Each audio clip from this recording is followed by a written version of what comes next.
Hello guys, welcome back to my channel. Meena's किचनमध्ये आपलं स्वागत आहे. आपण बनवणार चिकन 65. तर त्याच्यामध्ये आपण थोडासा कढीपत्ता टाकून घेतला आणि कोथिंबीर टाकून घेतलेला आहे. एक लिंबू पिळून घेतलेला आहे. लिंबू पिळून झाल्यानंतर आता चिकन 65 मसाला टाकला आपण. त्यानंतर थोडासा धना पावडर टाकलेला आहे. धना पावडर टाकून झाल्यानंतर कॉर्नफ्लॉवर टाकला आहे.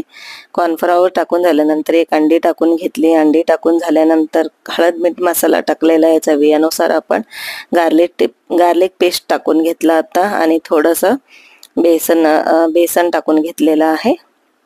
नंतर आता चिकन 65 रेडी होते आपला. तुम्हाला कसा वाटला चिकन 65 माझा रेसिपी? तर माझा व्हिडिओ कसा वाटला मला कमेंट करून सांगा. सबस्क्राईब करा, लाईक करा आणि शेअर करायला विसरू नका गाईस. आणि असं सपोर्ट करत जा. तुम्हाला दुसरं कोणतं रेसिपी पाहिजे असेल तर मला नक्की कमेंट करून सांगा. मी नक्की बनवून तुम्हाला दाखवायचा प्रयत्न करेन. थँक्यू सो मच गाईस. बाय.